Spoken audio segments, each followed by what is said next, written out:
It's 10 o'clock, so we'll go ahead and get started. If you would rise, please, for the Pledge of Allegiance.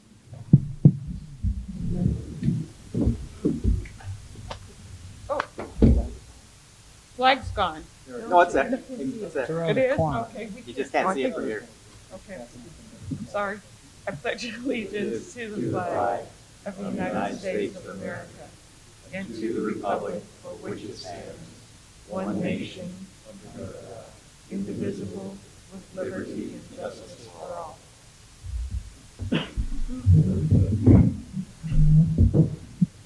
Thank you very much for joining us here today. I call this SaddleBrooke 2 Board of Directors meeting to order.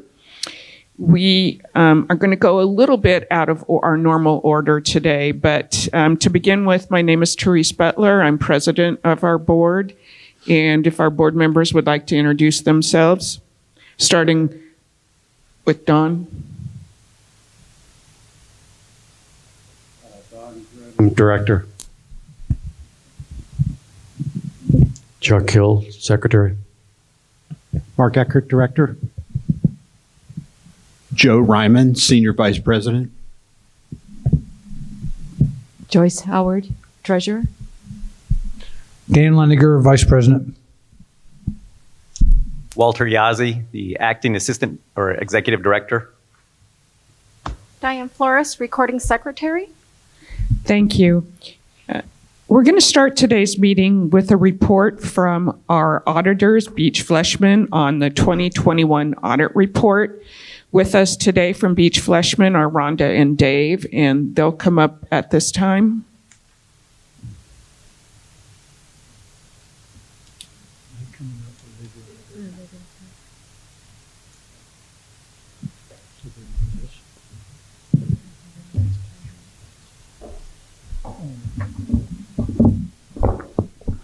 Thank you. I feel like I'm up on stage. I should perform as opposed to give a report. But I'm Dave Yaconis. Was the second shareholder in this engagement, and we have a brief presentation we're going to go through. I'm going to start off, and Rhonda's going to be the main act on the show. So as part of an audit, we have to communicate certain items to the board of directors, and I'm just going to briefly go through our letter related to that and highlight the key areas. So in the financial statements, footnote 1 describes the organization's significant accounting policies. Now, we did have a change in accounting policy this year on the revenue recognition related to the reserve funds and related to the Comcast deal. So we looked at that and were able to change that presentation, and management was in agreement with that and preferred that presentation. Other than that, there were no changes in any accounting policies during the year, and no new policies were adopted in 2021. We noted no transactions that the association entered into that lacked authoritative guidance, and we believe all significant transactions have been recognized in the financial statements in the proper period. All financial statements include accounting estimates, and in your case, significant accounting estimates are the allowance for doubtful accounts, the depreciation on your equipment and other capital items, both the method and the life of that depreciation. The revenue recognition, so you recognize revenue over time when performance obligations have been met, and that requires an estimation process. And then the estimated useful lives of your assets and when they will be replaced is a key in the supplementary information on future major repairs and replacements. So in all these estimates, we evaluated the key factors and assumptions, and we determined that they were reasonable in relationship to the financial statements as a whole. Probably the most sensitive disclosures in the financial statements are those that relate to future major repairs and replacements, the reserve fund, and the capital improvement fund. During the course of the audit, we encountered no difficulties in performing the audit. We had no disagreements with management. We did make some adjustments in the process of our audit, and we had a couple uncorrected misstatements that we determined were not material. Rhonda will go through the adjustments in a little more detail. At the end of every audit, we have management sign a representation letter to us.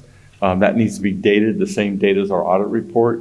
And if assuming the board accepts the audit report today, then that would be this date that Terry and others would sign that management representation letter.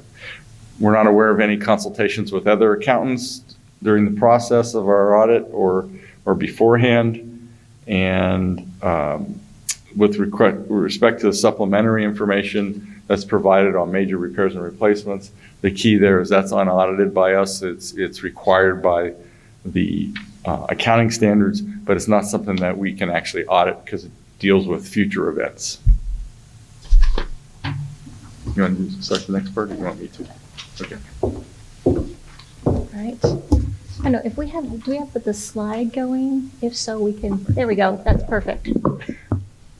Okay, so summary of the audit results, as Dave mentioned, we are prepared to issue an unmodified opinion on the financial statement. That's a clean opinion, that's what you want.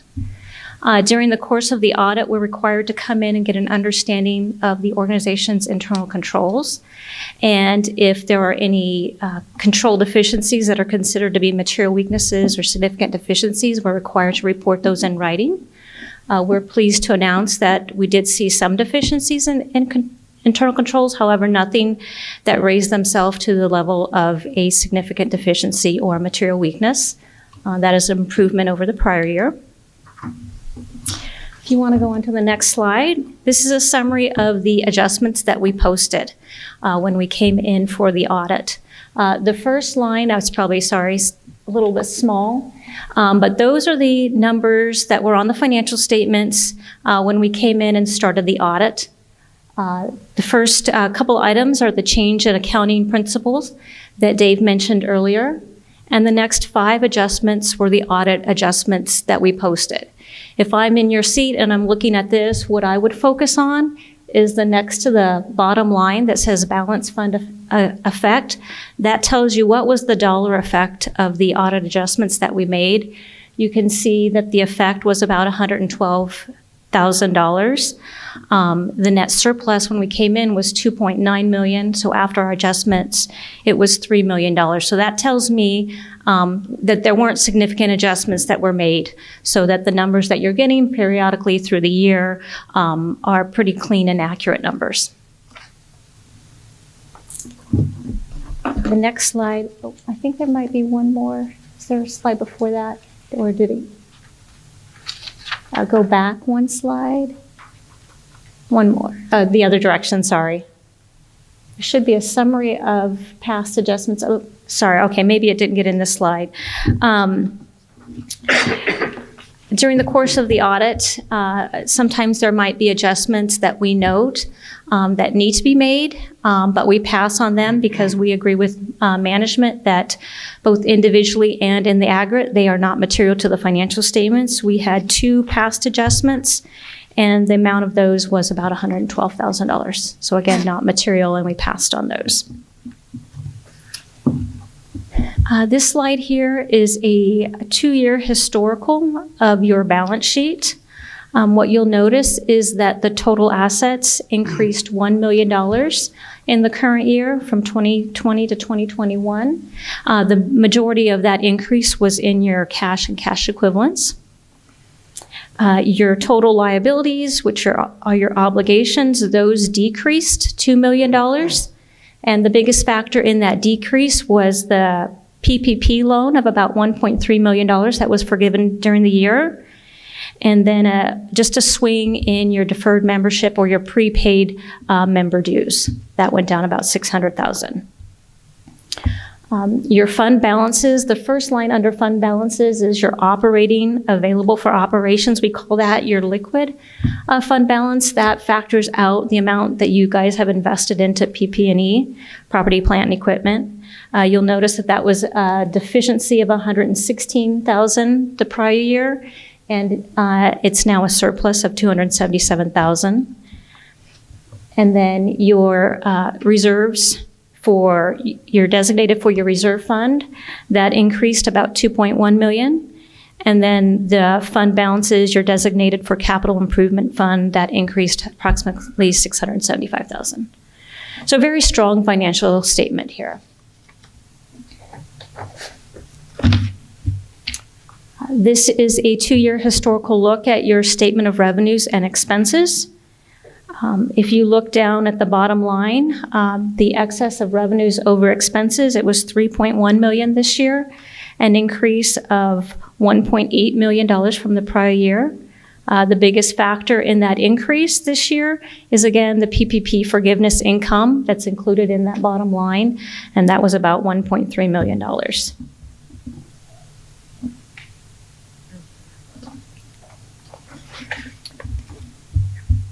This slide is your cash flow summary. What this does is it takes your GAAP, your accrual income, and it converts it to show it your sources and uses of cash. So during the year, your operating activities provided almost $2.9 million of cash. Your investing activities, which is a mix of dollars invested in property and equipment and investments in cash used to invest in your CDs or bonds. So that was a use of $442,000 in cash. And then your financing activity was primarily payments on your capital leases. That was a utilization of $165,000 in cash. So for the year, your cash increased about $2.2 million. If we add that to your beginning cash of $8 million, you have an ending cash of $10.4 million for the current year. And the bottom part of that slide just breaks out that cash to show you how much is invested in the operating fund, about $5 million. $3.7 million of that is reserve fund cash, and $1.6 million is capital improvement fund cash.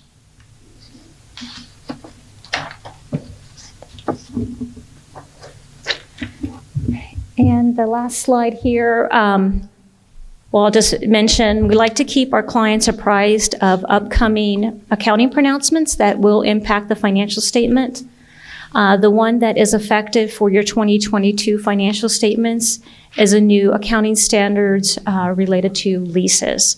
So things like maybe copiers or water equipment, anything like that that is currently considered an operating lease, where we just put, as we pay the bill, we put the expense on the income statement. That becomes, most of them are becoming what we call a capital lease. So what you'll see is the present value of those future payments that you're required to make on those operating leases will go on your balance sheet, and then a liability for the amount that you owe on those future payments that you're committed to. We're not expecting that to have a material effect on your financial statement because you don't have a lot of operating leases, but it will have some impact on the financial statements. I wasn't going to go into the financial statements in detail because we did a high-level summary here, but we are open to questions if there are any at this point.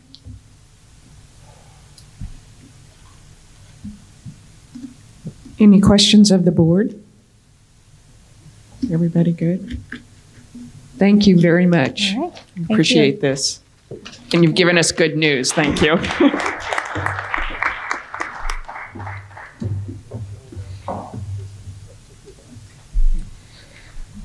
I would like to thank both Rep. Butler, Joyce, and the Finance Committee from the time that we transitioned from the developer and took over all of our accounting. That was in 2018. This is our first year where we have gotten such a good clean bill of health on our audit. And a lot of that has to do with the policies and processes that were put in place. And our strong financial director, Terry, and controller, Dave. So thank you all. This is much appreciated.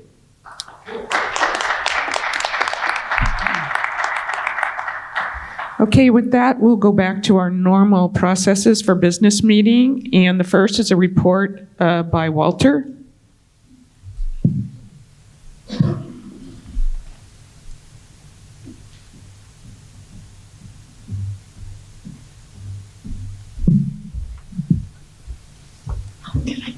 All right, good morning.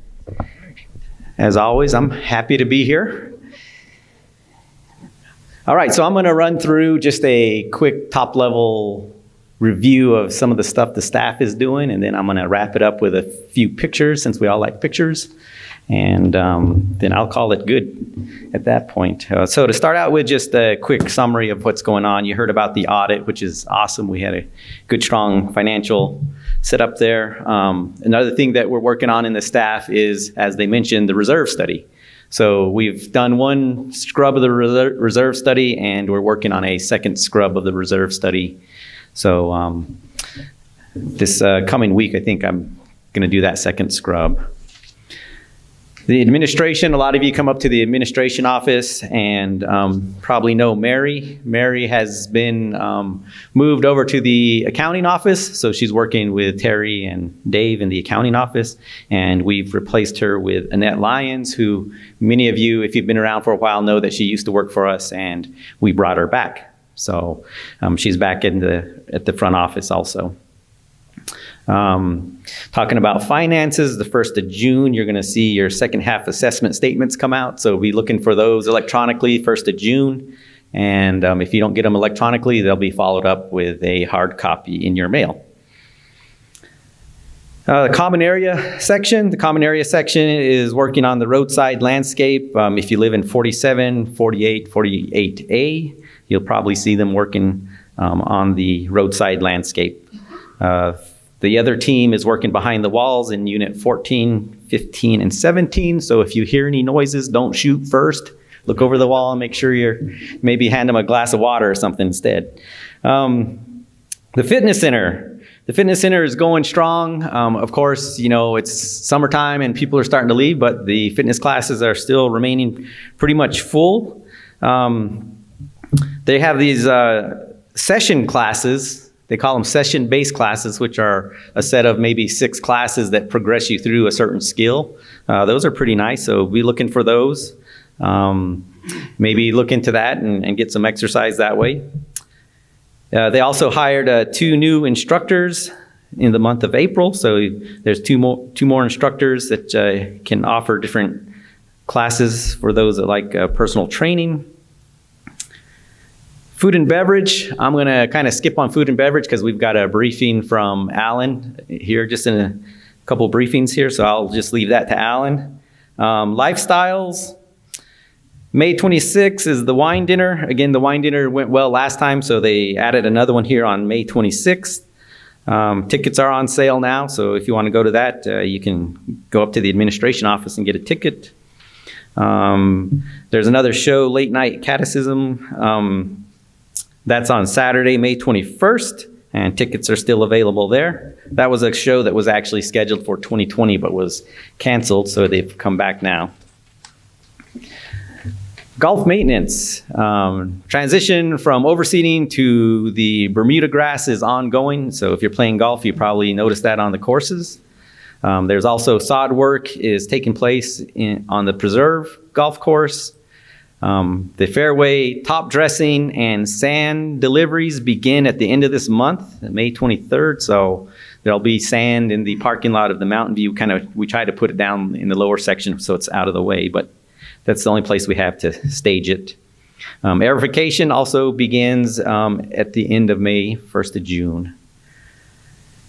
Golf operations, there's a sip and swing happening today.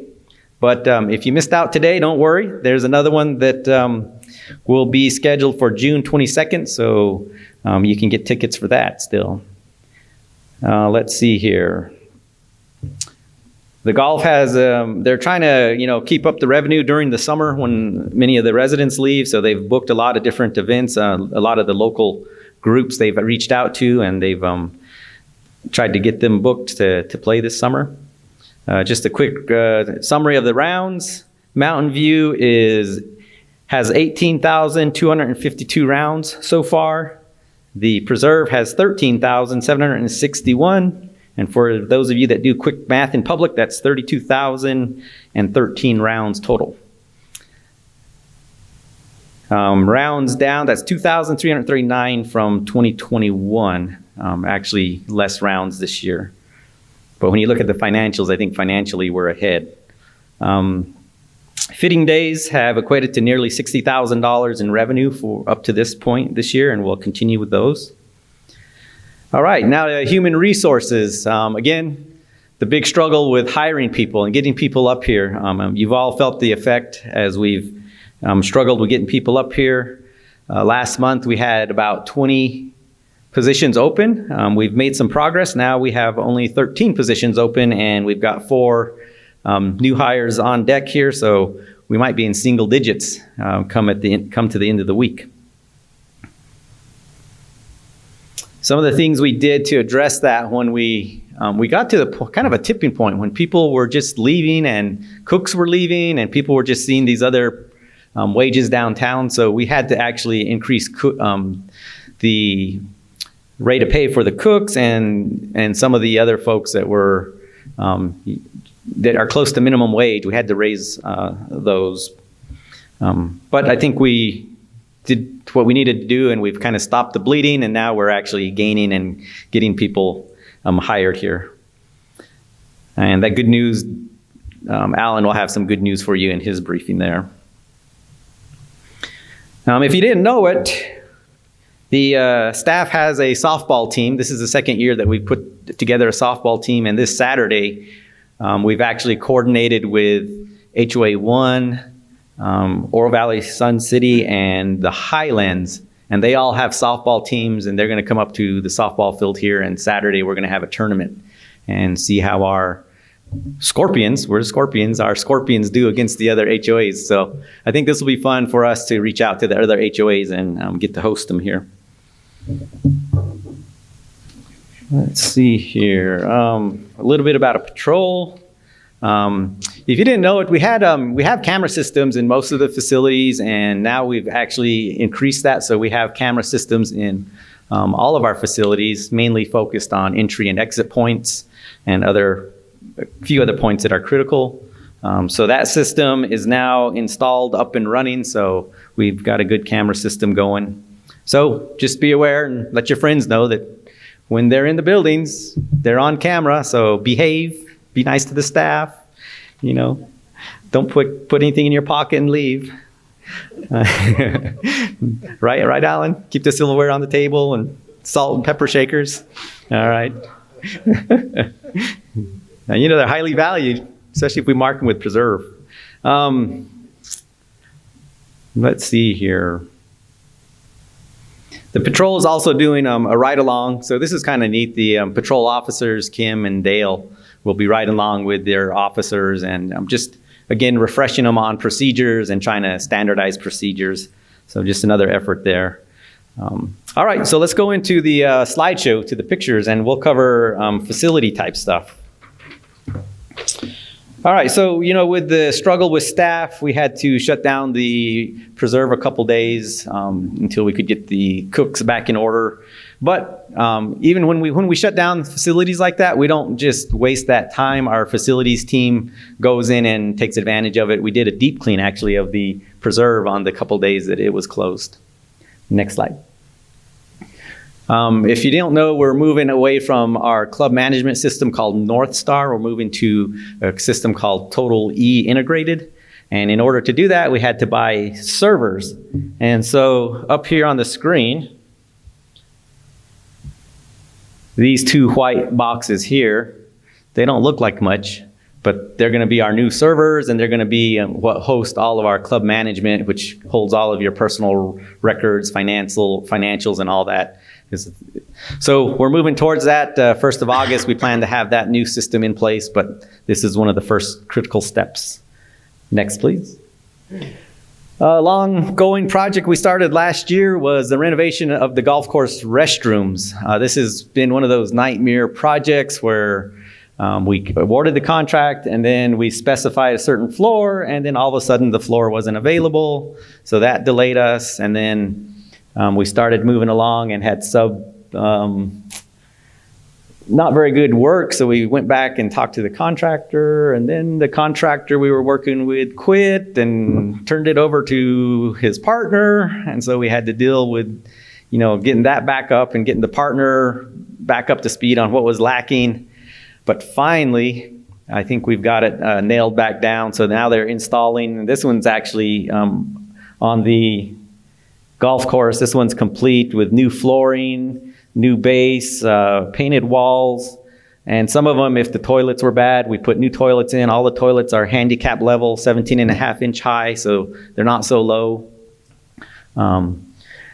And we're still working on the ones here at the Mesquite. So those are moving along now. They've got the floor in, they've textured the walls, they've got the lights in. So we're moving along to finish that one up. And thank you for your patience as you have to run inside instead of just the convenient outside restroom.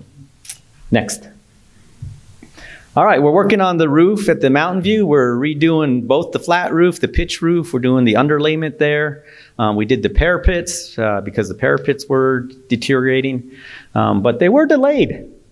And we're delayed by these little guys, these bees, but they also shut the front entrance to the facility because we didn't want people getting stung. The day they showed up, we actually had a person get stung more than 10 times, and we went out there and I got chased several times, but luckily they didn't land a sting on me. But just nature. So we finally we're able to move them along and open up again. Next. Landscaping. Landscaping's been doing a lot of effort to go along the roads and make the roads more beautiful by replanting a lot of the different vegetation and just dressing things up. You'll notice that they're working hard on doing that. It's not a safe job. This rattlesnake here was found in our common area, the MountainView Golf Course maintenance yard. And so, again, just be careful when you're out there because you never know what's out there. Next. All right, road work. A lot of you have made it through the crack seal and the seal coat. So the roads are looking nice in the areas that we seal coat, nice and black, and that's pretty much done. We've got to come back and touch up a couple areas in Unit 15. That's actually going to be done this coming Friday. I thought it was last Friday, but I was mistaken. It's this coming Friday that they're going to do that. The next big thing on the horizon is actually repaving the upper half of MountainView Boulevard. So here's SaddleBrooke Boulevard going here. Here's MountainView Boulevard all the way down to about the first hole on the golf course. So we're going to be doing that starting in June, and that's going to take about a month. We're not going to totally cut off traffic. There'll be a lane of traffic open, but it is going to be congested. So once we start, please pay attention to the traffic signs. Next. Okay, the golf course. You know, why do you have to replace golf course infrastructure? Well, the other day we sprung a leak. It happened to be right under the Vantana Street up in the preserve. So Paul gets a call saying, hey, there's water coming out from under the road. And so once we dug it up, there was a hole. We got a contractor to come out to uncover it, and then our golf team actually has the capability to repair it. So they repaired it. And then we came back Monday, we filled in the hole, and this morning they paved it. So tomorrow morning, Vantana will be back open for traffic. Next, please. All right, and this isn't my project, but I thought I'd throw a picture up here. This is the actual construction of the pickleball course, or the pickleball courts. It's hard to see, but back here the horizontal construction has started. They got block laid and part of the building is going up. The first slab for the first set of courts is down, and they still need concrete here for the next set of courts. But concrete is very hard to come by, so we'll see how that goes. All right, next slide. And just to wrap up my briefing today, I just want to highlight the staff. None of this stuff happens without the staff. We really had a great team effort to keep the restaurants open as much as we did. I mean, it could have been worse, but Alan did a great job in getting his team together. And so right here is a team of folks that are serving a banquet of 300 plus people. You got not only the dishwasher and the people from the Mesquite and the people from the preserve, you have the whole team down here at the Mountain View pulled together to pull this off. Now, none of you probably that were at the event even knew that this was happening, but Alan was jumping through hoops and, you know, doing some great tricks for us. You know, it's a welcome back. Alan gets back here, and next thing you know, he doesn't have any chefs and no staff, but we expect him still to feed everybody and get the banquets done. So great job, Alan. And look at his staff is still smiling after all of that. So that's the Mesquite staff. On one morning I drove by and took a picture of them. Other folks, here's our new chef, and he's getting the down low from Dave on all the finances and how much he can charge for eggs. Here's DJ over at the preserve. You know, the pools don't stay nice and sparkly by themselves. Someone's got to watch. Someone's got to watch the chemicals twice a day. We check the chemicals. We watch the temperature so that when you come up there, they're nice and inviting. So good on him. And finally, staff also has training. This is a high level of training you're watching here. We've got staff with some rubber bands and strings, and they've got to stack those little red cups up into a pyramid. And that happens to be, we had 4 teams that day, or 3 teams, and that's the winning team. They did it the quickest. But, you know, I mean, the concept of planning, communication, and execution, I mean, it might look like a simple thing, but we had a good discussion afterwards on how this went. And then we apply that to our daily jobs. And that concludes my briefing. Thank you very much, Walter. Before we move forward, I have to apologize to Rhett Benedict because Mark caught that I called him Rhett Butler, and I have done that before. But Clark Gable, Gone with the Wind was like one of my very favorite books when I was in high school. And I can't think of Rhett without thinking of Rhett Butler. So excuse me, Rhett Benedict. Moving forward, we'll have the report, finance report from our Director of Finance.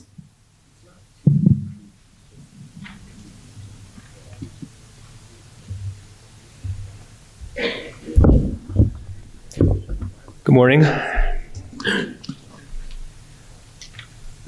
So today I'm going to, first of all, I'd like to thank Beach Fleischman, Rhonda, and Dave taking time out to come address us and give us a report. Also, that report wouldn't have happened without the help of David, Castro, and Selena.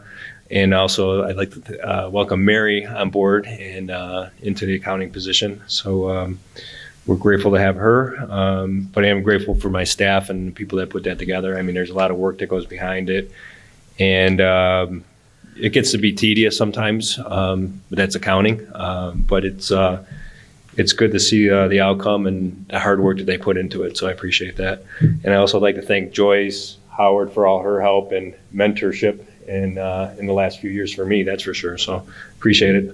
Anyways, so I'm going to walk through April financials and just kind of give you a brief summary. I think finance has taken up enough of your time today. So in summary, for April, income before depreciation for the month of April was $62,000 greater than budget. Restaurants net was $17,000 greater than budget. Golf's net for April was $23,000 greater than budget.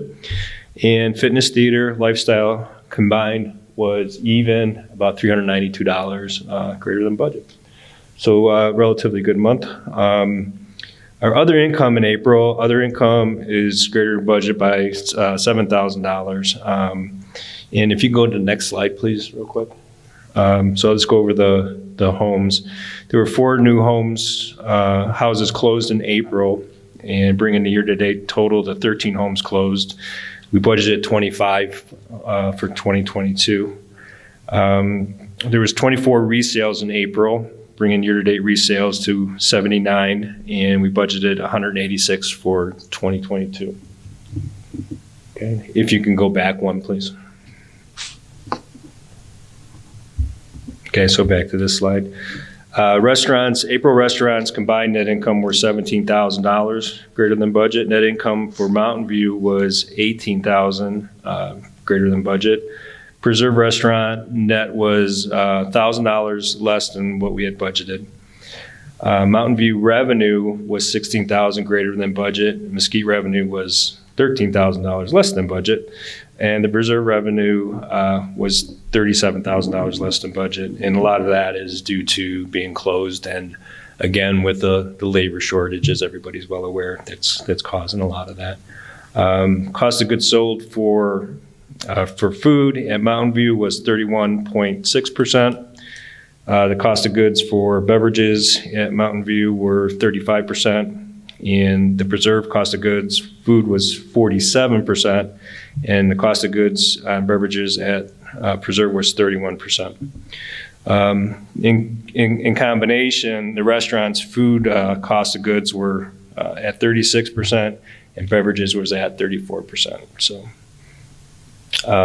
banquets have slowed down in April and still looking for help, mostly in support staff, banquet, cooks, dishwashers. Wine dinners are successful, and F&B is reporting good feedback from residents about Mountain View's food quality. So thanks to Alan bringing in his ideas and his ways of doing things, so it's good. So let's go into golf a little bit. Golf courses combined net income were $23,000 greater than budget. Mountain View Golf revenue had a good April at $50,000 greater than budget, and daily green fees and play card revenues combined were $24,000 greater than budget. Also, the pro shop revenue did real well at $23,000 above budget. Golf reports that there were 3 fitting days in April. Sip and swing has been successful. And the COGS for hard goods is greater than budget by $15,000. And it's what we've seen is that's primarily the timing of invoices for clubs that are being purchased at fitting days and such. And then the delivery of the clubs is just a timing issue. Fitness, theater, lifestyle, April results by the 3 departments combined were basically even with budget. A couple of the expense areas. General admin, G&A expenses were $30,000 less than budget in April. Wages and burden combined, again, burden is basically our workers' compensation, our corporate taxes that we have to pay, our side of the taxes that we have to pay on payroll taxes and 401k match. Those was $17,000 less than budget. And part of that is due to, right now we have an absence of an executive director, but the budget amount still has an executive director in there.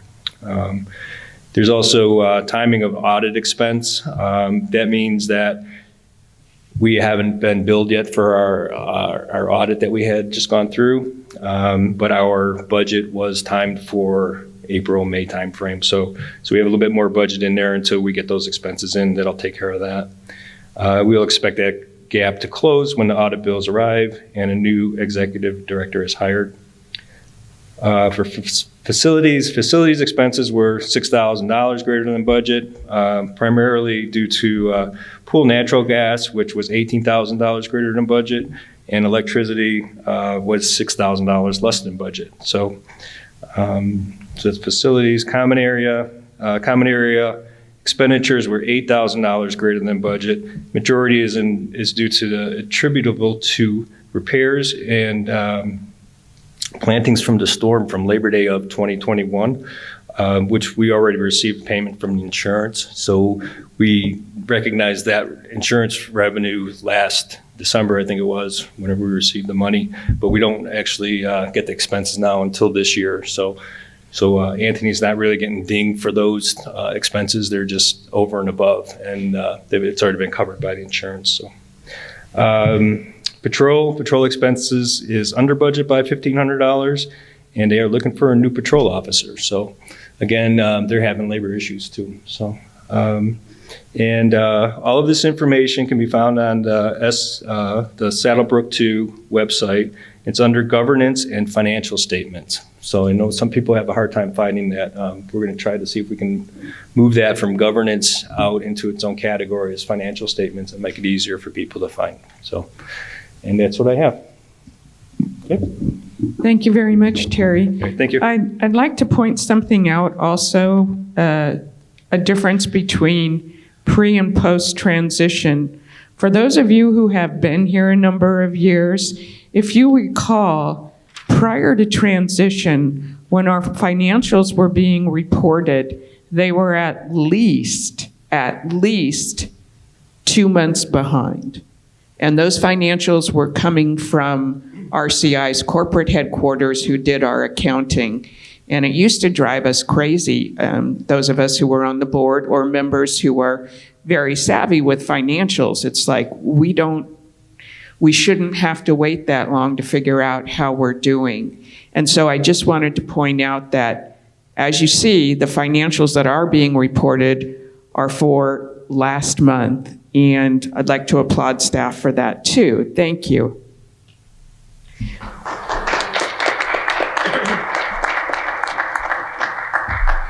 Moving on, we're at old business that we're getting an update on. This is F&B staffing and business model update. And please welcome Alan Lambert, our Director of Food and Beverage. Thank you.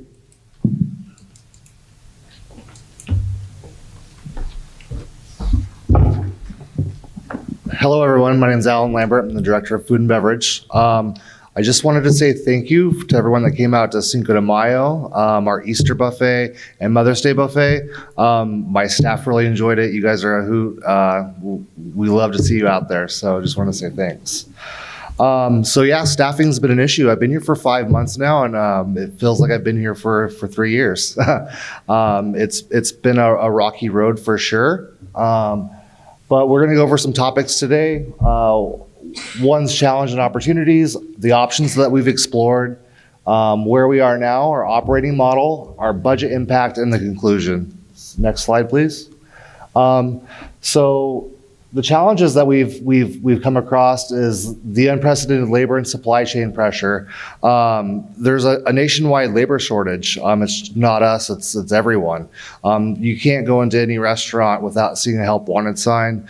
And it's just not restaurants, but restaurants are typically hit the hardest right now. It's led to increased wages and prices respectively.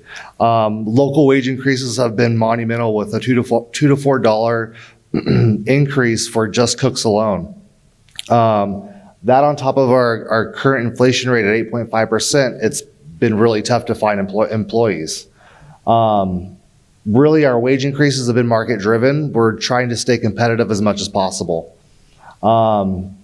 The cost of living is driving people away at just a 50-cent raise across the street. So we're really trying to stay competitive.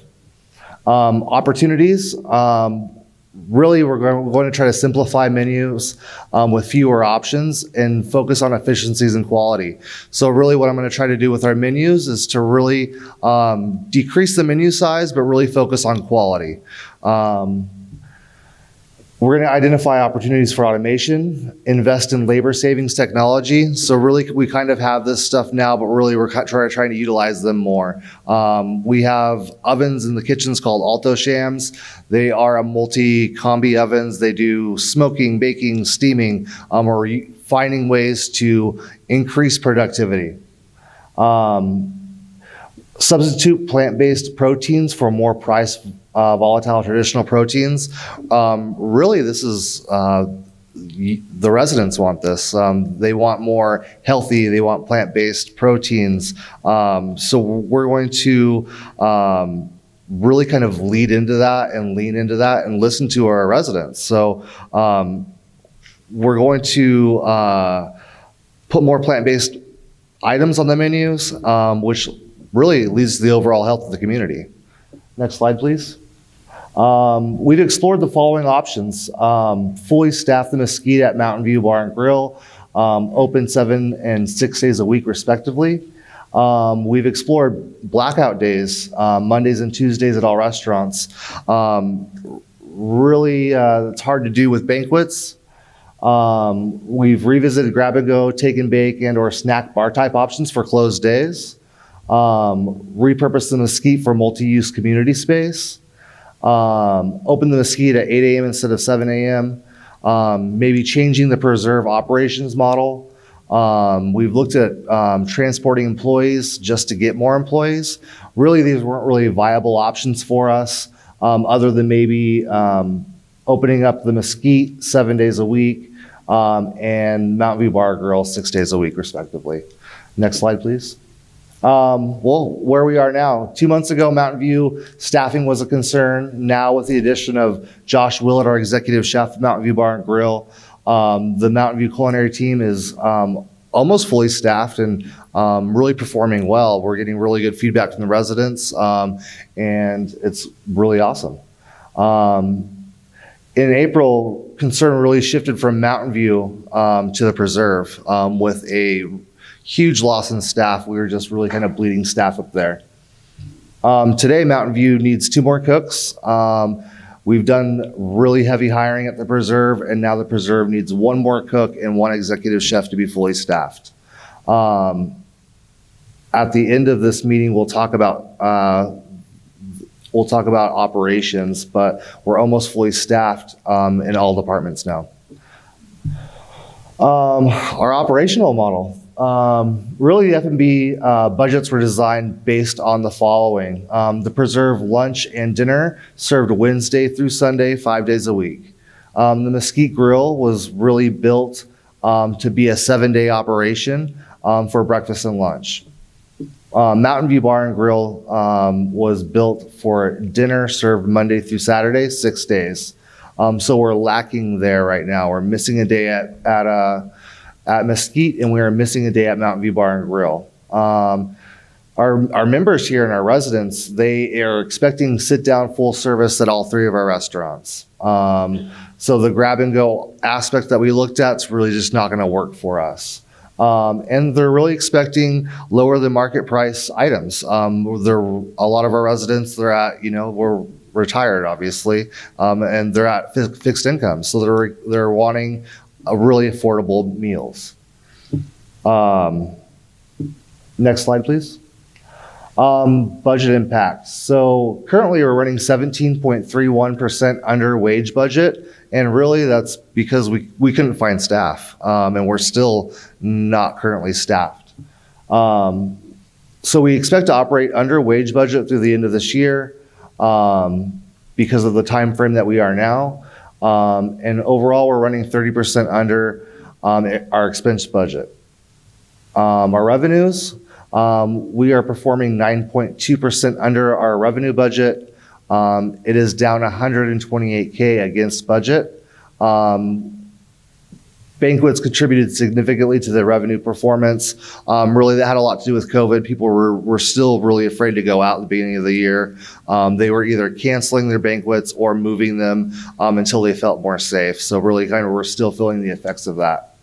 Our profit and loss projections, we're outperforming profit projections by 77%, 11K loss versus a 11K subsidy versus a 52K budgeted subsidy. Next slide, please. In conclusion, our competitive advantage is that we've built a positive team and culture, and we're continuing to build a positive team and culture. That's been my number one mission statement since I've been here, is to kind of really build a cool, fun place to work. Kitchens are typically very high stress, especially in an atmosphere like this where everyone eats at the exact same time. It is you're gearing up for war, basically. We've really wanted to streamline and improve operations to optimize performance and services. Really, we don't even hire dishwashers anymore. It's a combined job of a dishwasher and a prep cook. Really, that's the only way that we've been able to survive at this point. Having multi-duty people that can come in and do multiple jobs because we're spread so thin. We want to foster community support. Really, when we're doing these festivals and we're doing these buffets and we're interacting with our community members, we're really kind of trying to build that community atmosphere. I know my employees love it. I love it. You guys are all awesome. So it's one of the reasons why I came back after leaving is the community. We really want to train, recognize, and reward great performance. Really kind of telling your employees thank you goes a long way, and really kind of recognizing that they're great and their value is worth it. You would be surprised how much saying thank you goes in someone's day. We feel as if we have addressed immediate concerns with staffing, and will implement proper operating models to attempt to achieve budget, raise average ticket price, and provide greater overall F&B amenities across the HOA. So basically, in conclusion, I feel as if at the end of this month, we'll be open for lunch at Preserve. I know we're still looking for an executive chef and one other cook, but I think with the employees that we have now, we'll be able to achieve that. With hiring for our executive chef, I'm really being selective with who we put up there. I feel as if Preserve really needs someone special and needs a special chef up there. So we will continue to look until we find the right fit. However, we'll be opening up at the end of the month, once our new people get hired on this week, with a new lunch menu. Dinner menu will stay the same for now, but we'll be open. So that's great news for us. At the end of this month, we're also going to be opening up Mesquite for the 7th day. Hopefully that will make us get a little closer to what we're budgeted to. And then hopefully the first week of next month, maybe the second week, we'll open up our 6th day at Mountain View Bar and Grill on Saturdays. So keep in touch for a special menu that'll be on Saturdays at Mountain View Bar and Grill. We realize sometimes we fall short of expectations, and for sure we're not perfect. But we care about this community. Food and Beverage cares about this community, and we're proud to work here. In the end, we're all striving to raise the bar and service. We're trying to make extraordinary food, and we're trying to create a safe, fun, and special environment at each one of our restaurants. So we just want to say thank you, and we're really trying to do a good job for y'all. If anyone has any questions, I can answer them now. I do have a question, Alan, and I don't know if Terry will feed in on this too, but I know that Terry had prepared and sent via Walter to Joyce and I an update on staffing model and where we were for the year to make sure that even with our hirings, we were within budget. So we are. So that's really great. Are you, some of the ideas that you were talking about earlier to try and incentivize people to work here, is there anything we need to do yet this fiscal year? Or are we going to be okay and address anything new in the budget cycle? Well, it's a really hard question. However, I think we've hit the hardest obstacles so far this year. I don't expect us to see anything more that'll affect the budget significantly. I had a question, Alan. It may behoove you to show up at the Scorpions game with a little recruiting going on with the other folks showing up. But I was curious, seriously, I was curious about your expectation for the executive chef at the Preserve. What are you thinking? Is that a job that'll be filled in the month of June, you hope, or what are you thinking on that? I've been actively looking at people that have put their applications in. I do expect that we make a hire next month. And I will be doing some poaching at the Scorpions game. Alan, quick question. Which of the restaurant operations is the most profitable on a per day basis? It is definitely on a per day basis. It would be Preserve. Does that profitability decline if you move to a 6-day opening? At Preserve? Yeah. It would decline as far as, bottom line, we would push our people there into overtime, so we would make and lose money. Okay. From a career development standpoint, I forget if I saw something mentioned as far as doing some sort of formal training program for people that maybe want to become cooks or chefs, for instance.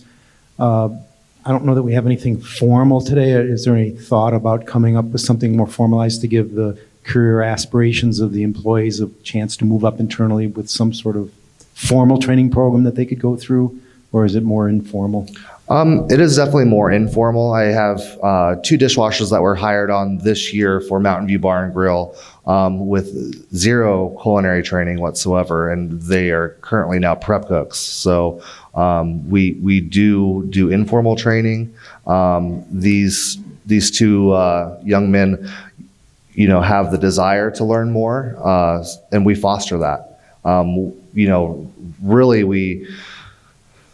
Really, it's out of necessity, and it's a cool program to do, because you're really fostering these kids and showing them the ins and outs of a kitchen. And we hate to see them leave. However, you get to a point where if you foster as much as you can, they could even be the next chef at the preserve. So having hopes and dreams and aspirations is definitely part of the job. Oh, okay, Kay, normally if there's not a motion on the floor, we don't take, no, but since you already got up, go ahead. Well, Kay Tournay, Unit 77, no, I'm Lot 77, Unit 35. I just wanted to verify something because I'm taking notes as to what Alan is saying. Did he say that the Mountain View Bar and Grill will be opening on Saturday with a modified menu? No. That's why I wanted to ask you. Okay. Beginning of the first or second week of next month, Mountain View Bar and Grill will be opening up a 6th day. Okay. And it will have we're planning on doing a limited menu, like a fried chicken night or something along those lines, for that Saturday opening at Mountain View Bar and Grill. Well, isn't that the same thing as a modified menu? Yeah. Okay. Then the other thing I wanted to make sure of, the Mesquite Grill will also be open 7 days of a week starting in June? That's correct. Thanks. Thank you. Thank you, Alan. Moving on to new business, the first item under new business is approval of Gary W. as a member of the ALC. No. Okay. Do I have a motion? A second? Any discussion among the board? Any discussion among our audience? There being no further discussion, all board members in favor, please say aye. Aye. Opposed? None opposed. That motion is passed. Our second item under new business is approval of Barbara Barr as a member of the Fitness, Wellness, and Recreation Committee. May I have a motion? So moved. And a second? Okay. Any questions or discussion among the board? Among members in our audience? There being no discussion, members, please. I'm struggling today. I do apologize. All board members in favor, please say aye. Aye. Opposed? None. That being said, the motion will carry. The next item under new business is the approval of the proposed ALC guideline changes for a 30-day member comment period. May I have a motion, please? Second. Okay. Any discussion? So just point of clarification, this is not approving the new guidelines, it's just approving the guidelines to go out to homeowners for comment. And when we do that, we, Diane and Adele, send out an email to all of our members and a copy of the draft changes, and you have an opportunity to comment. Any further discussion among the board or among our members in the audience? There being no further discussion, all board members in favor, please say aye. Aye. Opposed? The motion is carried. The next item up is I'm going to let Joyce take this one. Could you bring up the slides, Steve?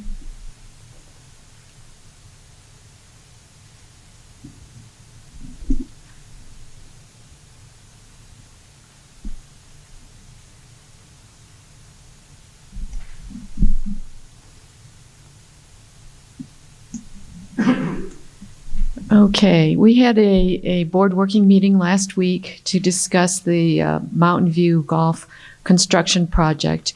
And at that time, the board was able to review the bids and the project and ask questions. Next slide, please.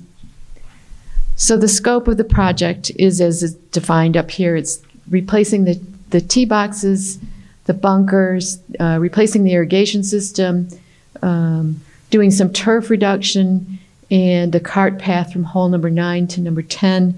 There is no work to be done on the greens, and it's not included in the project. This was done recently in 2015.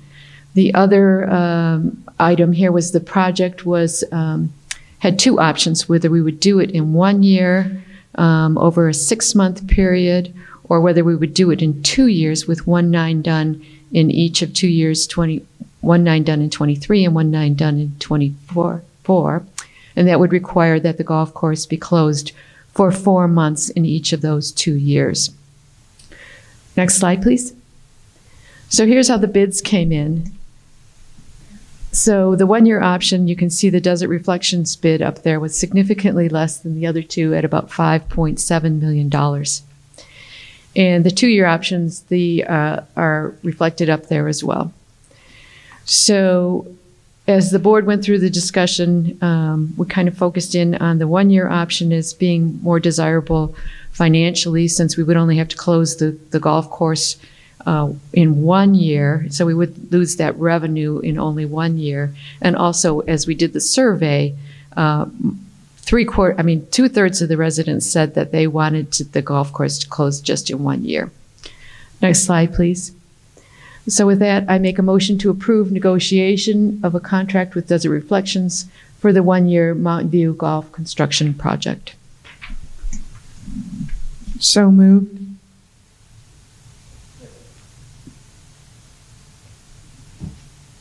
The motion has been moved and seconded. Is there discussion among the board members?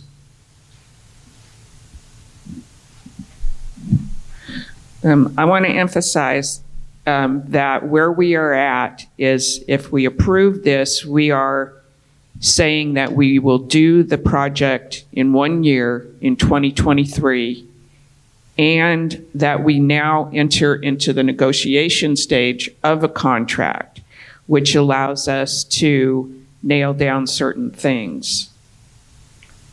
Correct? Yep. Okay. Any discussion among board members? I guess the only thing I wanted to mention, and I know there's been quite a bit of discussion about this, the one optional price that's in the bid form is the cart path between 9 and 10, which tends to be quite an emotional issue, evidently. There's, I think, mixed opinions even amongst the board as to what the right way to do it. I think certainly everyone wants to have a safer condition. There's basically 2 ways to accomplish that that have been proposed. And I think at least when we do the contract negotiation, I think we need to just clarify that that one item has still to be discussed and decided on, and just make sure that they give us a timeline. The contractor gives us a timeline as to when we have to pull the trigger for that one decision, because we may want to do a little more investigation and thought about, ways to investigate and decide on that one item. Just my idea. Okay, any other discussion among board members? Okay.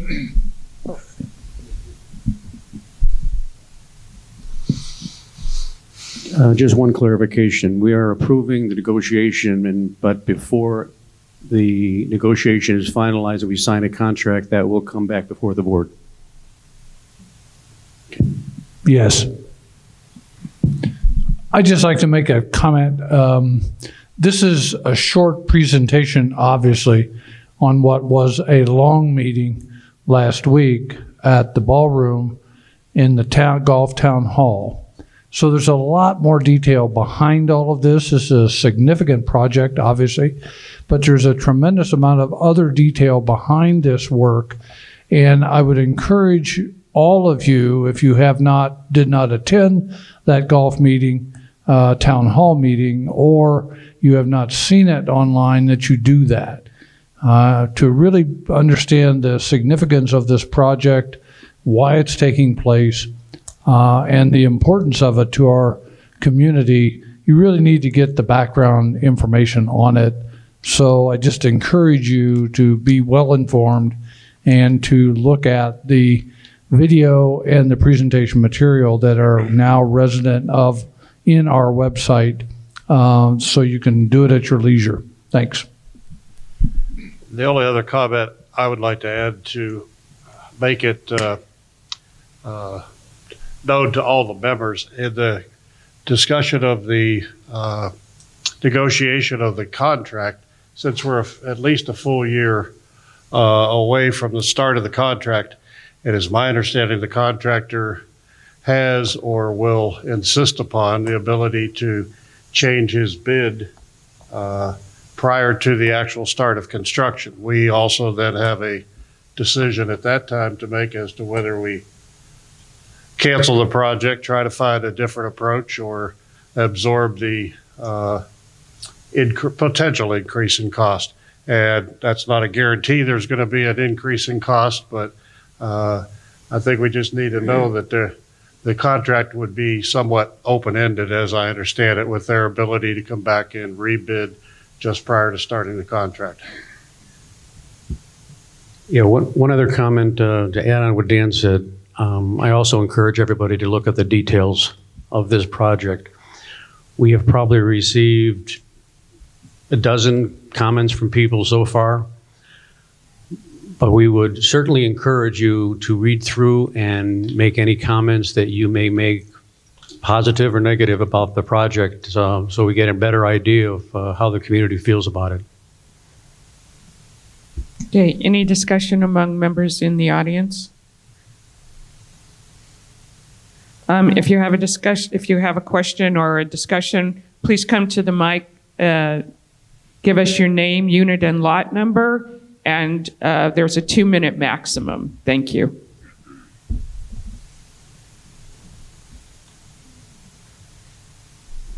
Thanks for the opportunity. Philip Kavickia. I can't remember if it's unit 40, lot 30, or 30 and 40. So,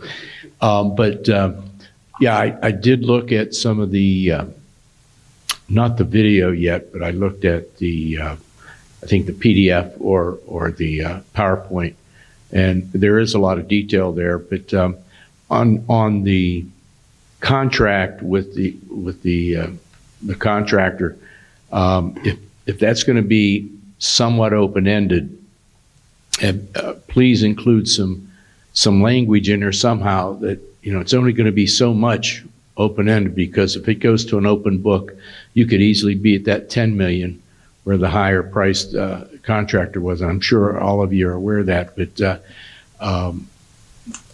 I was just wondering, and I'm not a golfer, so let me get that out straight, but if you shut it down for 1 year to get it all done, as opposed to just losing 4 months in each of 2 years, would that help, let's say, bring back folks that come back in the winter to play golf, or are you just going to lose those folks? Is there any consideration for people just maybe not coming back if they don't have an opportunity to play that golf?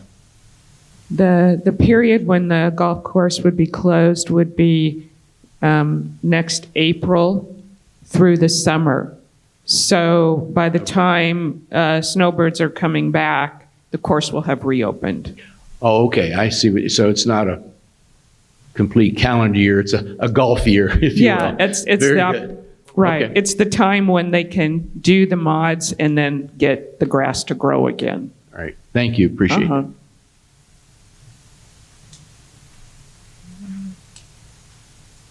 Ann Peaker, Unit 31, Lot 32.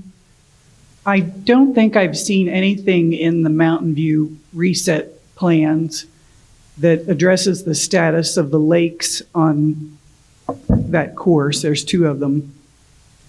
And they are an integral part of the irrigation for the golf course.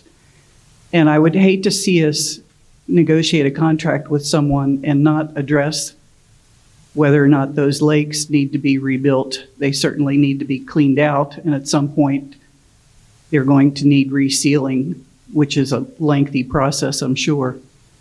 I hope that's under consideration as we negotiate the details of a contract, what the effect of those lakes is on our irrigation. And I'll just say that that is not in the scope of the project at this time, and no one was asked to bid on any elements related to the ponds. However, those items are in the reserve study and would be done independent of this particular project at this time. I didn't quite catch that comment about the reserve study. Are lakes identified in the reserves as an item that needs to be replaced at some point?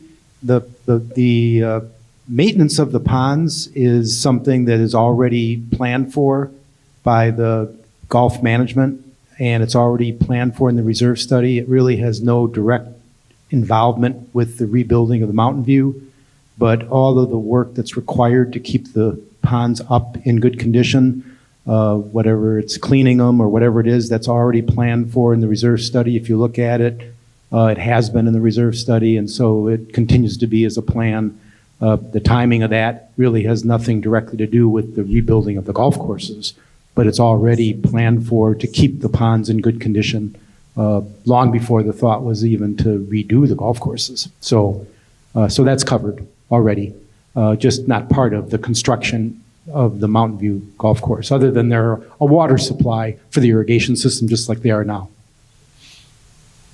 It does seem like whenever that process comes up in reserves, it's going to affect the availability and the ability to keep the course open. So it would be a real shame to shut it down for 6 months and do all this reset work and then find a year later that the lakes no longer hold water and need to be rebuilt and have to shut the course down again. Okay, thank you for your comments. Yes, Kent Adams, Unit 25, Lot 6.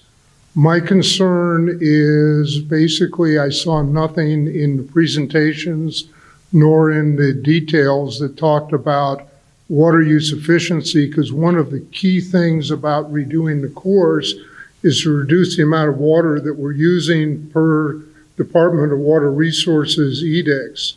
So we should be looking at what is our water holding capacity of our soils? What are we using smart irrigation? How does that irrigation better service the course's needs? The groundwater restrictions are fairly severe for the state of Arizona. Golf courses are a heavy water user. We should be efficient at that. We should be regenerative. We need to look at our soils. And that should be part of our consideration, because that's the long-term health of a golf course. And the course has done a good job of sanding the course to help water holding and soil capacity. I think that has to be part of a rebuild plan to say, what are we going to do to be more regenerative with our golf course and therefore more responsible?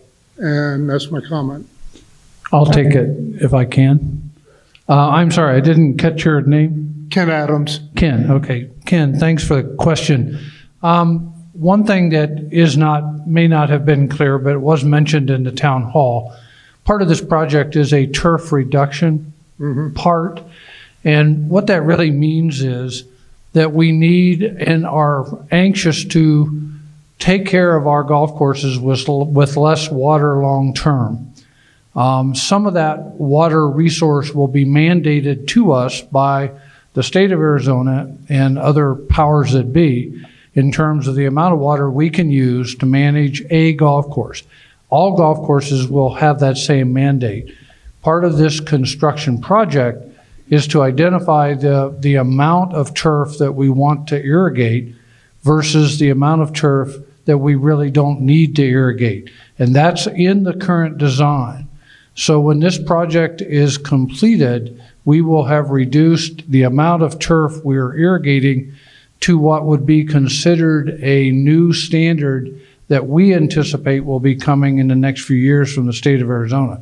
So there is turf reduction in this design. It is critical, and we are hopefully looking at the future in terms of water usage to be able to manage this golf course long term. So I don't know if that answers, but there was some of that conversation in the Golf Town Hall. It's a great question, and I think we hopefully have been able to manage our way through that question with this new design. So Yeah, I hope and- that answers some of your questions. Yeah, and there are a series of things you can do to decrease your acre-foot water usage, and one is the obvious, which is a great one, reduce the amount of turf you're irrigating. But the other things you can do are, and I don't know if it's included, Rainbird, Toro, and others have smart irrigation systems that better manage when water comes on. The other thing you can do is improve the water holding capacity of your soil so that the soil doesn't dry out as quickly. Sand is a good method to that, but there are other things. And then you can look at reducing chemicals, herbicides, and pesticides, which also increase the water demand, because we're all trying to reduce acre-foot water usage within the state of Arizona. And golf courses use about, varies. The other thing I'd suggest is, have we looked at others for best practices? And how does ours match up to best practices within the state? Because there's an alliance. I think I heard it mentioned, but I don't remember. There's an alliance in Scottsdale of golf courses that are working together to get in alignment with the state directives. Thank you. Okay, but you've reached your 2 minutes. But what I have done is ask Paul Halleck, who's been working directly with the golf course architect and the team that put the bid together to address some of those issues. Okay, good afternoon, everyone. I don't remember everything that gentleman said, but I'll touch on everything I can remember. First of all, the new irrigation is state-of-the-art engineered. It will probably be somewhere 25 to 30% more efficient than what we have now. So right off the bat, we're going to save a lot of water just because of that. The number of turf reduction acres is roughly 7 to 8 acres of turf that we also will not be watering moving forward. So we value engineered it for the least amount of sprinkler heads and the best coverage that we can have. It's a Rainbird system, so we're using all the latest and greatest technologies for water management. I sit in on all the DWA water meetings, so I know of all these alliances and benchmarking and best practices and standards that you're talking about. We are involved in that. What else did I miss? Is that about it? Oh yeah, we're heavily into the sand top dressing, which is helping overall, like you mentioned, and we'll continue on that. That's just a long process, right? So at 50 tons of sand per acre per year, it's going to take us roughly 15 years to get to the goal, which is 720 tons per acre. All right, so we're trying to build a 3 to 4 inch base of sand under everything, pretty much, fairways, tees, collars, etc. Thank you. You might want to stay around till we do the vote. Chuck Kelsey, Unit 29, Lot 69. I'd just like to verify that the motion on the floor is regarding the project scope as outlined identically on page 1, with no changes to the project scope. Is that correct? That is correct. Thank you.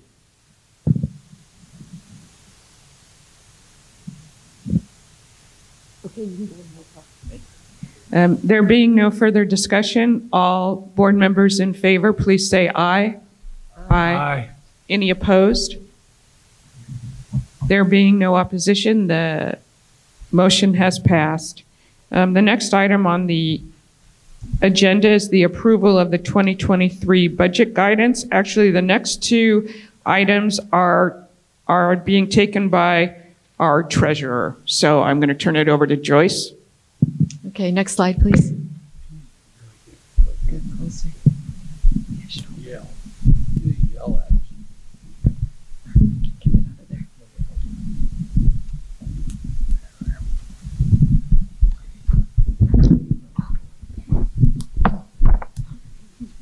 Okay, now they've got the technical difficulties solved.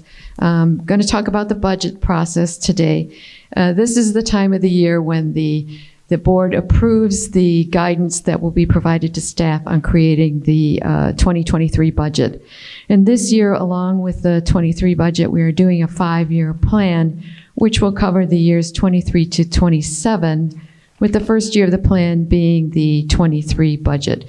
And we do a 5-year plan about every 3 years. So this is the year that we will be doing this. Next slide, please. Oh, sorry, go back one. Okay. The budget consists of not just our operating budget, but also the reserve budget and the capital expenditures that might come out of the operating budget and the CIF budget. And so we are going to be holding a series of meetings to cover all of the pieces of that budget. The first one here is scheduled for July 14th, and this will be where we would review any budget requests that we would receive from homeowners, clubs, or committees. So homeowners can request something specific. Club members sometimes do. Committees can as well.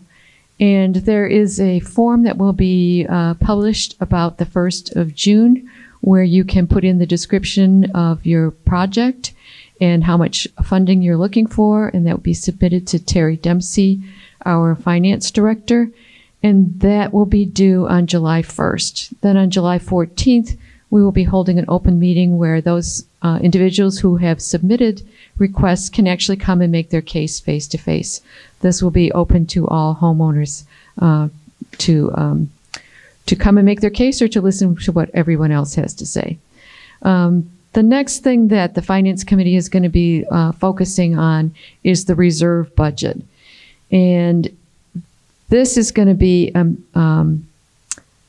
rather intense process where all the projects that are greater than a certain amount, about $25,000, will be reviewed and presented by staff.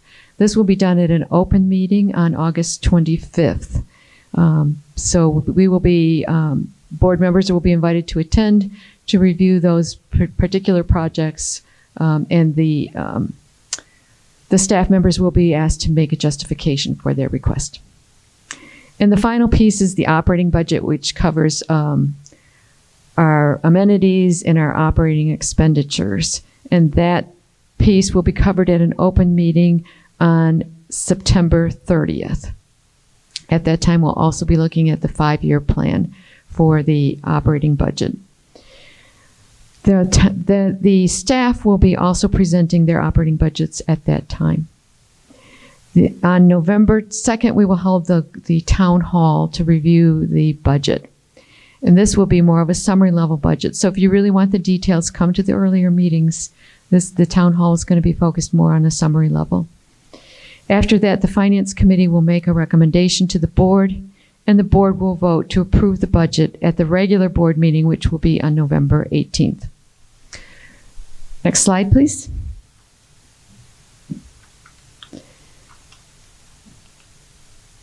So the board provides guidance to the staff on what they're expecting to see in a budget. So the first thing that's up here is business plans. So the business plans are to be prepared at a department level and are the basis for the budget and should guide and justify expenditures for operating, reserve, and also new capital items. Each plan will be having objectives and measurable metrics. We're also asking that there be an executive summary to identify and describe major goals for the association, a staffing plan, a list of major assumptions, including inflation and other factors. The operating budget guidance is listed here as well. The first thing is that we are looking for a updated forecast for 2022. And this is to help, as the Finance Committee looks at the 23 budget, to see that any trends that we've seen in 22 are taken into consideration. And that's particularly important this year with all of the inflation that we're seeing in various factors. So we want to make sure that we understand what's happening this year and that we create a reasonable budget for next year. We're asking that the POA, the property owner assessment or dues, not exceed 10% in that draft budget. This is something that may be revisited by the board as we get into the fall, as we have a better idea of how inflation is affecting us, to see if the 20% is something that can be adjusted. Inflation factors that are used in the plans must be identified and explained. The golf revenue and expense should reflect the Mountain View Golf closure for construction. As we've noted, that could have a really significant effect on golf revenue next year. Any subsidies for other revenue-producing amenities must show improvement. Another part of the guidance is that we are looking for productivity improvements to help offset inflationary pressures.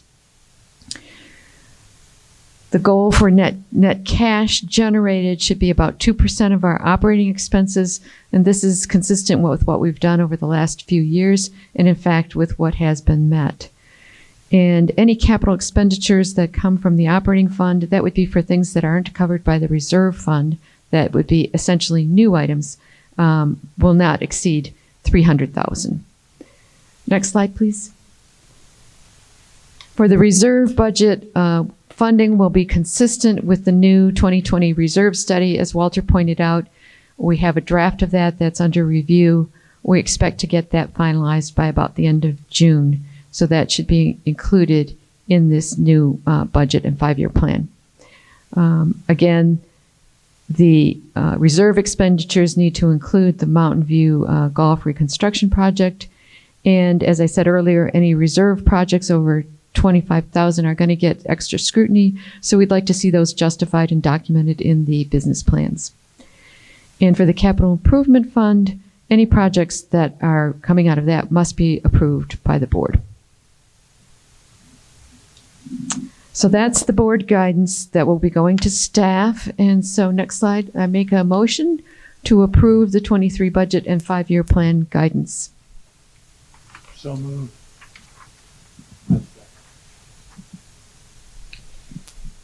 The motion has been approved and seconded. Is there any discussion among board members?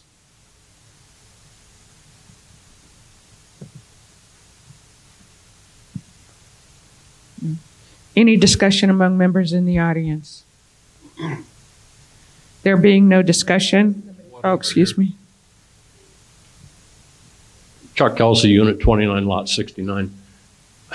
I may have missed something along the way. What is the forum and the process for proposing and determining the direction of the funds in the Golf Improvement Fund?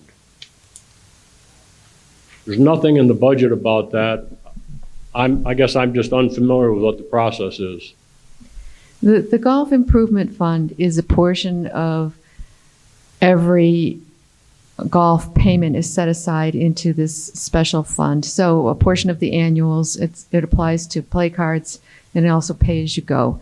And that is something that is reviewed and tracked by the golf committee, and they make recommendations for how they think the use of that fund should occur, and they make those recommendations to the board, and then the board approves those or not approves those. So the board is just a gatekeeper then, is that correct? Yeah. Well, yes and no. If I would also say that if there's times when we think there might be a good use, we might be the ones to, I don't like to use the word, let's initiate. I was going to say instigate, but that doesn't sound good. We might be the ones to initiate it. Okay, thank you. Just a question, is this GIF policy or procedure that you just described captured in a document somewhere? There is a document, I don't know if it's on the website, but there is a document describing it. I would suggest if it is, we should get it out on the website so that members can be made aware of it and read it. Sure, that's a good idea. Yes, sir. Yes, Philip Kavicki again. Just a general comment.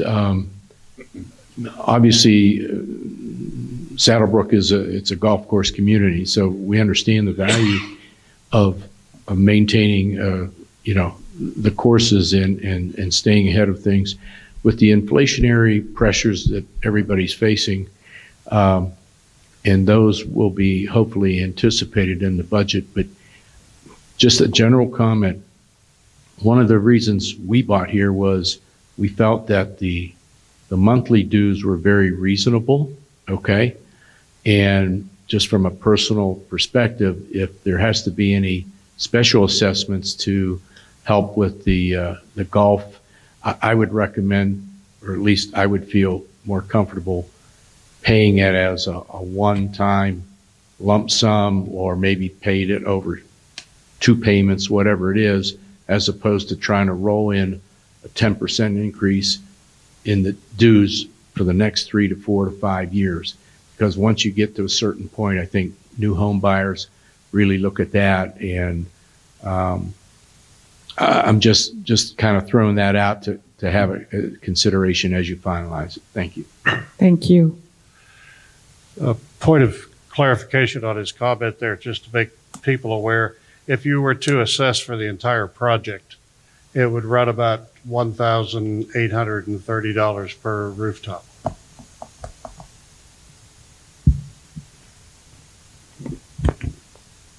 There being no further discussion, all board members in favor. Bob. Oh, I'm sorry, I can't see. One more, just a question, comment and question.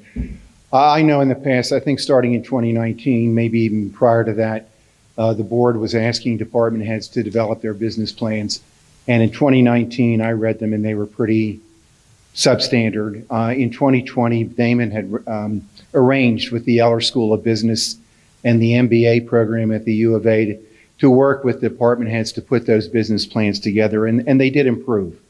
But I think they still need further improvement. So what is being done, or what do you have planned to make sure that the business plans have all the critical components that the budget requires? What a timely question. We are actually going to have a little meeting tomorrow, Mark and I and Bill Eineker from the Finance Committee to go over those business plans that we got last year. Mark spent some time going through them. He has some background in this area, and try to help to provide some additional guidance on the plans for the staff. So taking certain examples and saying, we think this is a good template for this revenue producing area, but it doesn't work so well for something else, and try to provide some more specific guidance in those areas. Okay, thank you.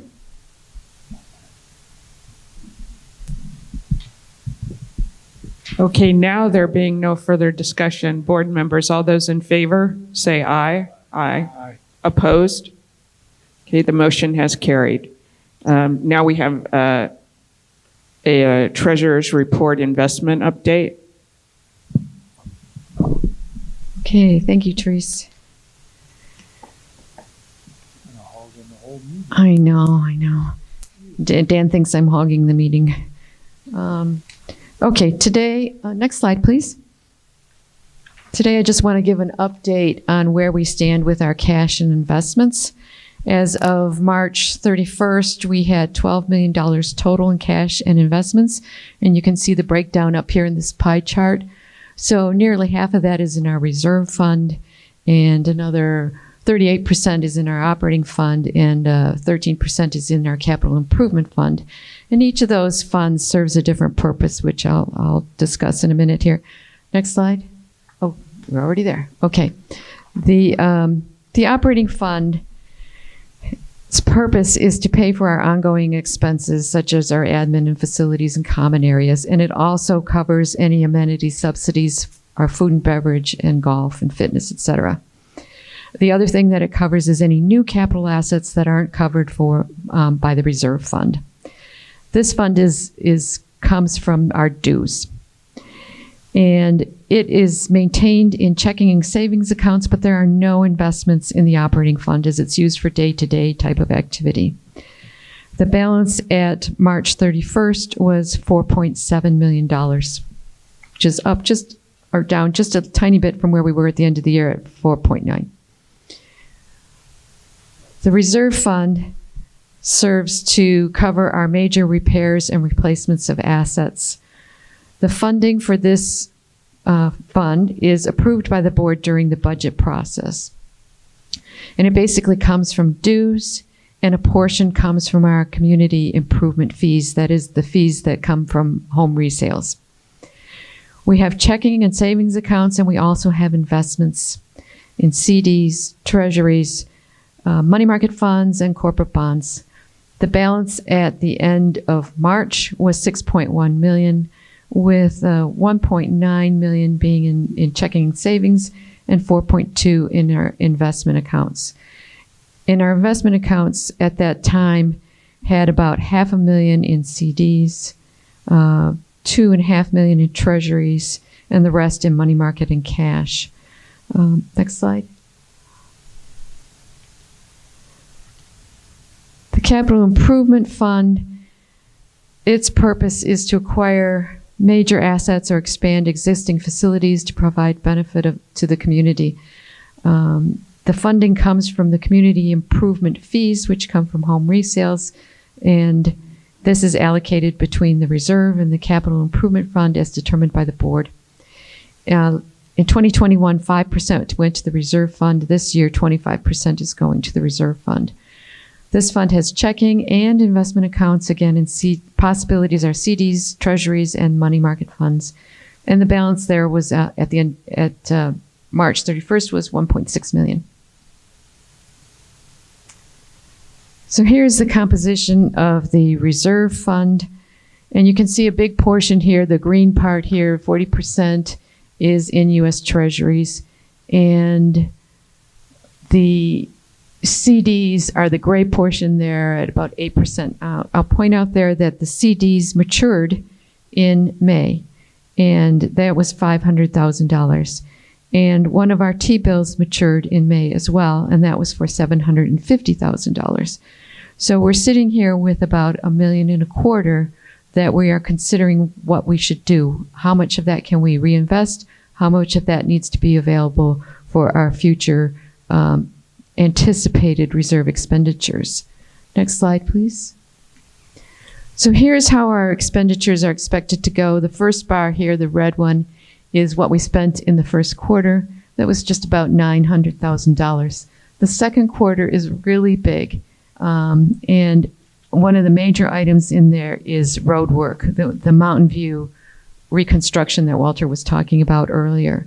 So we want to make sure that if we're going to reinvest money, that we still have enough money in our cash and savings accounts here to cover these expenditures. Next slide, please. So here's the reserve forecast that we've come up with. And we've said that the second quarter expenditures are about $1.2 million. Actually, and so we want to make sure that we have enough in there. So taking a look at what we have in our checking and savings, what's coming due, we're thinking that of that $1.2 million, we can reinvest about $900,000 of it and leave $300,000 in our checking and savings in order to make sure that we have enough there to cover our expenditures for the next couple of quarters without having to cash in any of our current investments before they're matured. So I've met with our investment subcommittee just yesterday, and the plan here is to invest that $900,000 in short-term treasuries. We want to keep it short-term because of the way that rates are going, and we don't want to lock ourselves into a low rate when rates are going up rather quickly here.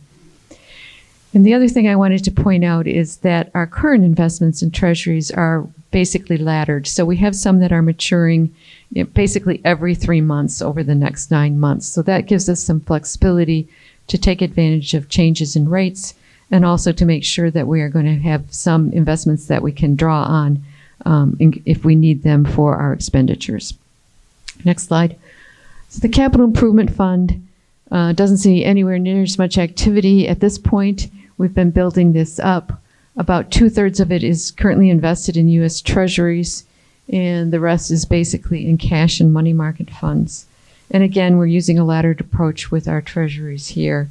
And one of our T-bills did mature in May for about $500,000. So again, next slide, please.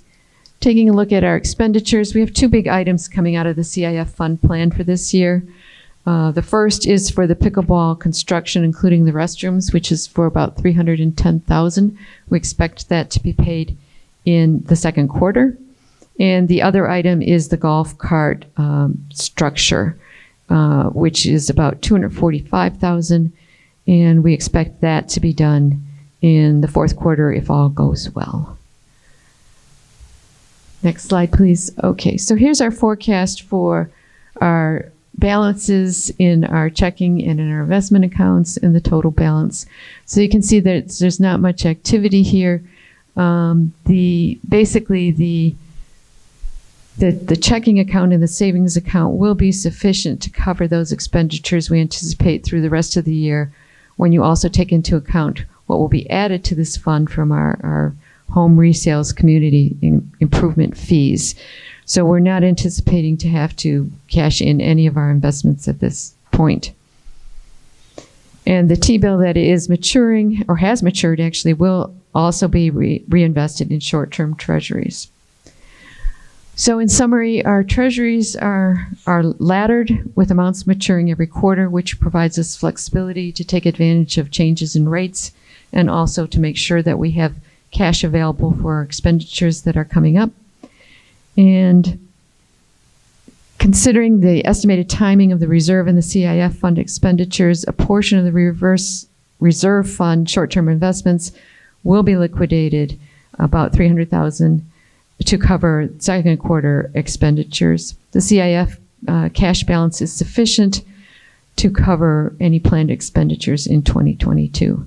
And of course, the timing of reserve and CIF expenditures could vary from our estimates presented here. And that concludes my presentation. Are there any questions or comments?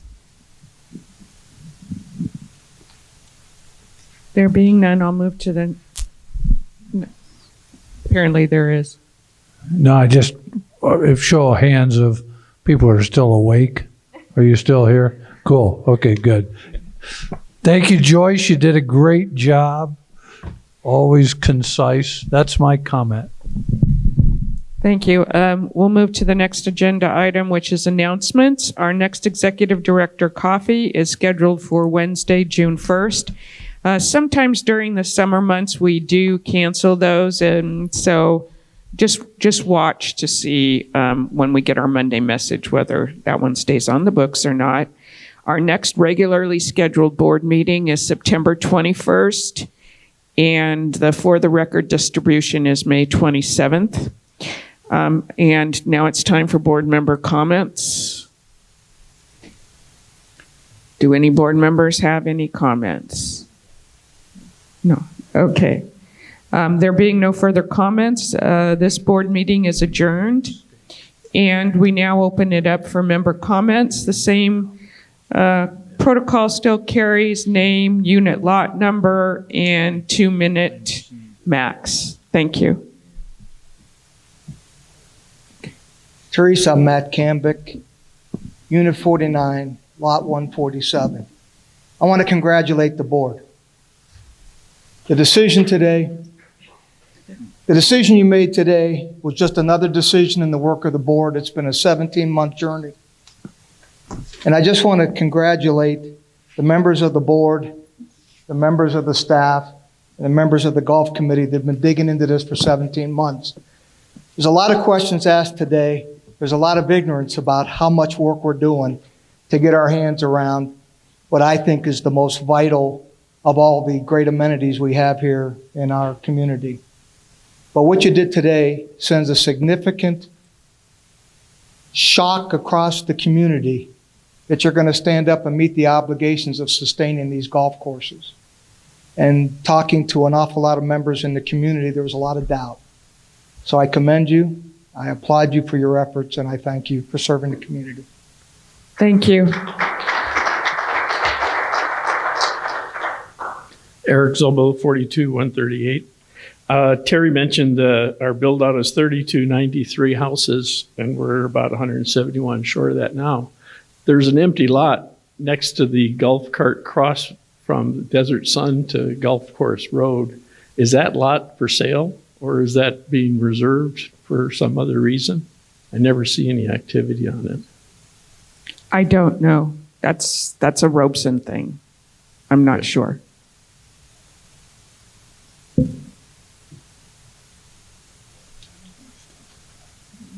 Yeah, I'm Don Crawford, and I'm lot 110 and 45.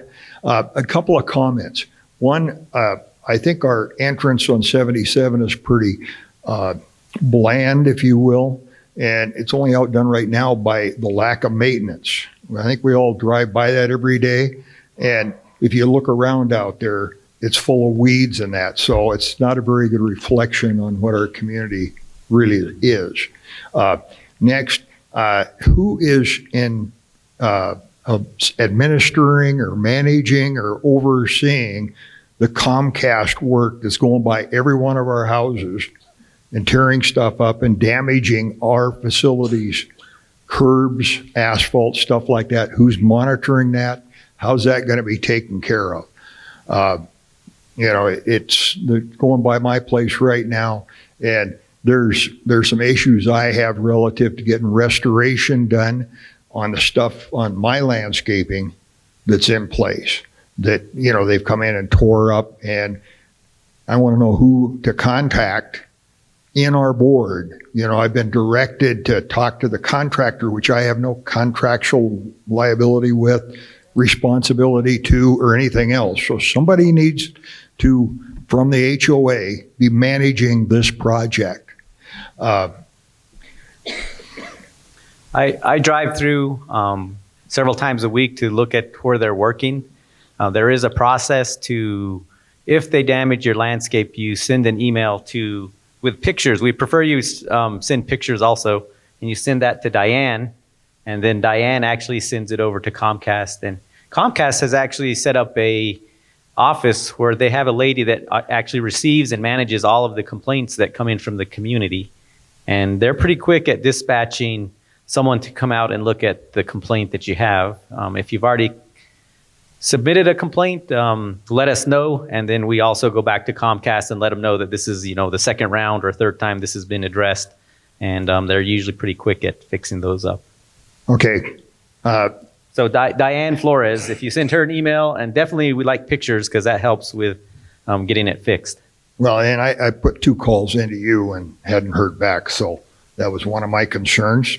Okay. Who is, it's the crack in our curbs and the asphalt work. Who's monitoring that? I'm from construction background. If you aren't pointing out to this contractor where they damaged it, I'll guarantee you they're not going to fix it.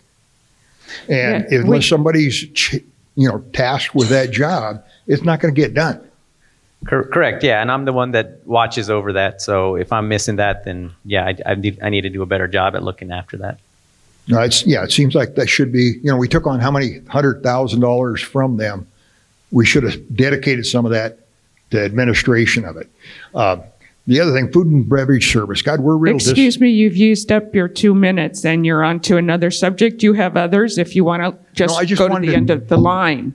I just wanted to touch on food and beverage. Sir, I'm asking you to take that, which is a different subject, and just go to the end of the line. Okay, I'm sorry. Just because we try and hold to that 2-minute rule. Thank you. Yes, Hello, I'm Maud Ruffin from Unit 49, Lot 80. I had one question, but in view of this gentleman's problem, we have been actually fighting for 15 months of having someone come and repair our driveway that was totally picked up, as well as a water line being broken, which was repaired. So there are many of us that have been bothering Diane a multitude of times. My husband has been in touch with Diane at least 4 times. We have had a foreman come from the newest of the contracting company. He leaves his card and said he would be in touch. We sent proposal for the repair. This has been going on for 15 months. Walter, I spoke with personally one day over a year ago when Damon was still going around, and Damon never took the courtesy to come and see the damage. So it's ongoing, and I will address it one more time with Walter. We sent photos, we sent estimates. There's been absolutely no action on the contractor's part. Okay. Secondly, I just wanted to know, in interviewing new candidates for our director, I was wondering if you're going to do the same format, that when you do have a few candidates you're deciding on, if you will have them come and speak to some of the residents like you have done, I guess, before Damon was hired. If we'll also be hearing some of the profiles, career experience that the new director will be having. So I just wondered if you were going to do the same thing that you did about 5 years ago. Actually, when we hired Damon, I don't recall that process that we did that. But what I will say is, when we're ready to make an announcement, you will see the bio of this person. I had been asked by another member about whether we should have the finalists come and do basically a town hall. That was it. And I'm very uncomfortable with that, because here's what's going to happen. We have over 5,500 homeowners, and there's 3 candidates. What I will tell you will happen is that 5,500 people are not going to agree on who the best candidate is. And I don't want to put a brand new executive director in the position of coming in on the first day and having a good, at least third of our community say, already have a strike against him because it wasn't their candidate of choice. So we're not really going to do that, Maud. Okay, it was done in the past. The person we hired, you may recall, left very quickly after, and then Damon was hired. But I just wondered if you were going to do it again. Thanks.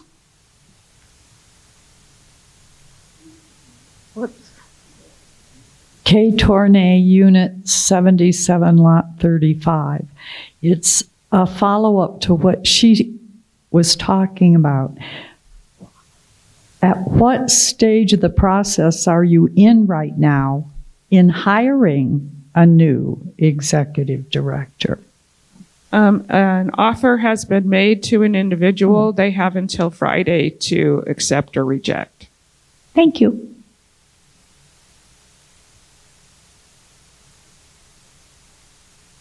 My only comment relative to the food and beverages, we own the facilities.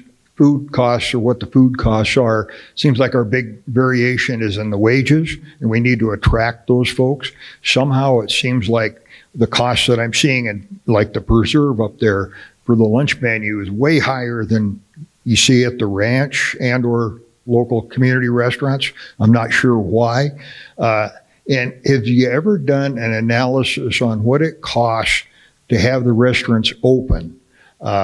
And, I expect people are working long hours or something to get overtime, or we got benefits. So I'm just wondering why we don't seem to be able to track people. I'm sure, at least the friends I go out with, we tip generously. So it seems like we would be working well with the staff and trying to get those people to want to stay. So just a comment. Thank you. Okay, thank you all for coming to today's meeting, and have a wonderful rest of your day and a wonderful summer. Thank you.